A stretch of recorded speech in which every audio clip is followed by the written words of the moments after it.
আমাদের প্রাণের শহর ফেনী শহরটা তো এমনিতেই অসাধারণ অসাধারণ, এটা নিয়ে তো কোনো আর কথা হবে না। কিন্তু সকাল সকাল বের হইলে তো আরও মনটা আরও ফ্রেশ হয়ে যায়, সুন্দর শহরটাকে একদম সুন্দরভাবে দেখা যায়।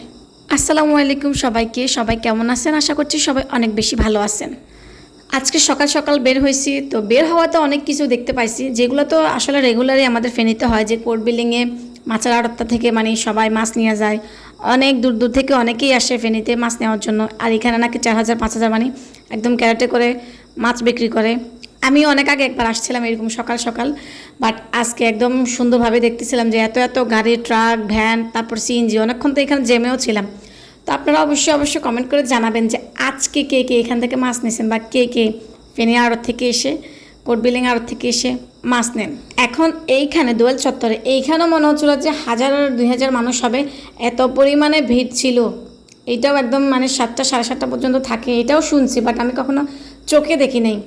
আজকে একদম সরাসরি দেখতেছি, মানুষকে মানুষ, কিন্তু এমনি দোকানপাট এত সকাল সকাল না, দোকানপাট সবই বন্ধ।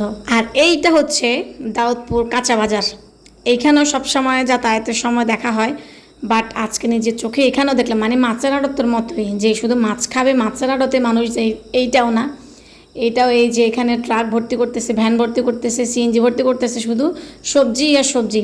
এইগুলাও এমনিতে দেখি মাঝে মাঝে টুকটাক, কিন্তু আজকে তো আমি সকালবেলা বের হয়ে পুরাই অবাক হয়েছি, আর ভীষণ ভালো লাগতেছিল। আর মনে মনে এইটাও ভাবতেছিলাম যে ওনারা যে কখন ঘুম থেকে উঠছে আল্লাহ জানে। ওনাদের মতো অনেক মানুষ এখনও ঘুম থেকে উঠে না, 9টা 10টা 12টা পর্যন্ত অনেক পুরুষ মানুষও ঘুমায়, কিন্তু ওনারা আমার মনে হয় যে 4টা বা 5টা বাজে এসে বসে আছে তাদের কাজের জায়গাগুলোতে। এত কষ্ট, এত পরিশ্রম করা, আসলে পুরুষ মানুষের মনে হয় যে মেয়ে মানুষের থেকে পুরুষ মানুষের আসলে কষ্টটা অনেক বেশি। তো যাই হোক, সবাই ভালো থাকবেন। আসসালামু আলাইকুম।